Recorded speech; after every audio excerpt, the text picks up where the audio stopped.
નમસ્કાર આપ સૌ વાચક મિત્રોને અને આપ સૌ સુગ્ન શ્રોતાજનોને હૃદયના ભાવથી વંદન. અને ખાસ કરીને આજે ગુરુ પૂર્ણિમા છે, તો આપ સૌના હૃદયની અંદર બિરાજમાન ઈશ્વરને પણ મારા વંદન. આમ જોઈએ ને તો જીવનની અંદર ઘણા બધા ગુરુઓ હોય. પ્રથમ તો મા બાપને કહ્યા છે, બીજા તમારા ગુરુદેવ કે જેમણે તમને લખતા વાંચતા શીખવ્યું છે એને કહ્યા છે, ત્રીજા તમારા આધ્યાત્મિક ગુરુ છે એમને કહ્યા છે, ચોથા ઈશ્વરને કહ્યા છે, અને પાંચમા ગુરુ સમાજ છે, અને છઠ્ઠા ગુરુ આપણે પોતે છીએ. અને જીવનમાં જેની પાસેથી કંઈક શીખીએ છીએ, કંઈક નવું અને કંઈક સારું શીખીએ છીએ, તો એને આપણા જીવનની અંદર ગુરુ કહી શકાય.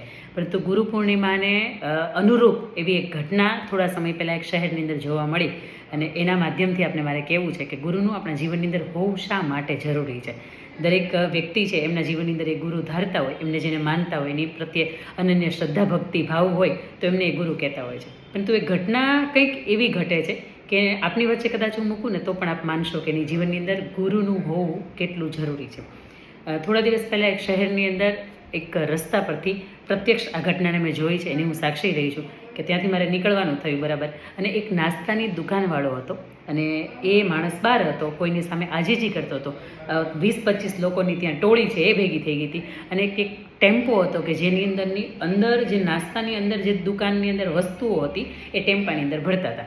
એનું ટેબલ ઉઠાવી લીધું, એની ખુરશી ઉઠાવી લીધી, એની અંદર જે પણ ત્યાં વોલની અંદર ડેકોરેશન કંઈ પણ હતું અથવા તો કોઈ એનો સામાન હતો એ બધો ઉઠાવી લીધો. ઘટના કંઈક એવી હતી કે એ જે નાસ્તાની દુકાનવાળો ભાઈ છે, એ જે ઉઠાવનાર વ્યક્તિ હતો ને એ પણ ત્યાં સાથે હતો.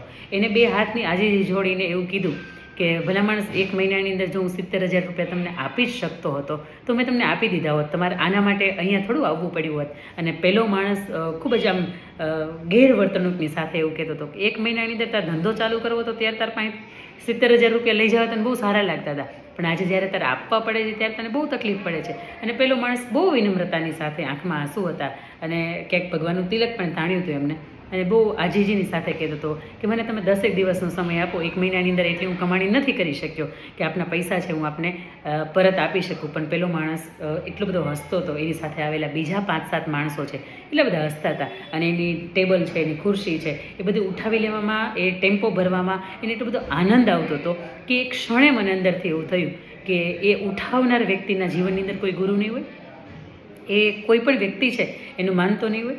પૈસા છે એનો એટલો બધો પાવર હશે, અને પૈસાની એક લક્ષ્મી એવી છે કે આજે કદાચ તમારા હાથની અંદર છે, પરંતુ આટલી ખરાબ રીતે કોઈની સાથે વર્તણૂક કરો છો ને તો એને જતાય વાર ન લાગતી. ભલા માણસ, જીવનની અંદર ગુરુ હોય ને તો આપણા જીવનની અંદર સાદગી હોય, જીવનની અંદર ગુરુ હોય ને તો સમર્પણ હોય, જીવનની અંદર આપણા ગુરુ હોય ને તો શિસ્ત હોય, અને જીવનની અંદર ગુરુ હોય ને તો કોઈના પ્રત્યે સંવેદના હોય. અને ખાસ કરીને જો તમારા જીવનની અંદર ગુરુને ધારણ કર્યા હોય ને તો તમારી અંદર વિનમ્રતા હોય. પરંતુ કોઈની યારે ગેરવર્તણૂક, કોઈની વિનમ્રતા, આ જ્યારે અલગ દિશાની અંદર હોય છે ને ત્યારે ચોક્કસ જાતને પૂછવું કે હું કોઈની પાસેથી કશું નથી શીખ્યો.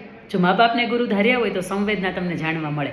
જો આધ્યાત્મિક કોઈ ગુરુ તમે ધાર્યા હોય તો કોઈ અન્યની સાથે કઈ ભાષામાં વાત કરવી એ તમને જાણવા મળે.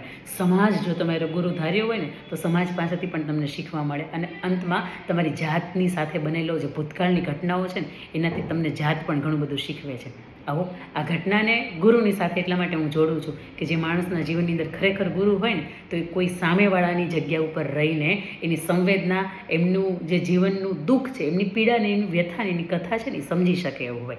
આપણા જીવનની અંદર પણ ગુરુ ન હોય તો આજના જ દિવસે ગુરુ ધારજો, ગુરુને માનજો, ગુરુ પ્રત્યે અનન્ય શ્રદ્ધા ભક્તિભાવ રાખજો, અને ગુરુ જે માર્ગ દેખાડે એ માર્ગે ચોક્કસ ચાલજો. જરૂરી નથી કે આધ્યાત્મિક જ ગુરુ હોવા જોઈએ. કોઈ પણ વ્યક્તિ છે એને તમે ગુરુ તરીકે સ્વીકારી શકો. તમારા સંતાનો, તમારા વડીલો, તમારા માવતર, તમારા મિત્રો છે એને પણ તમે ગુરુ સ્વરૂપે જીવનની અંદર એક અનન્ય ભક્તિભાવની સાથે એક નજરથી જોજો કે જેના કારણે તમે તમારા જીવનની અંદર સહાનુભૂતિ, સંવેદના અને શિસ્ત શીખો છો.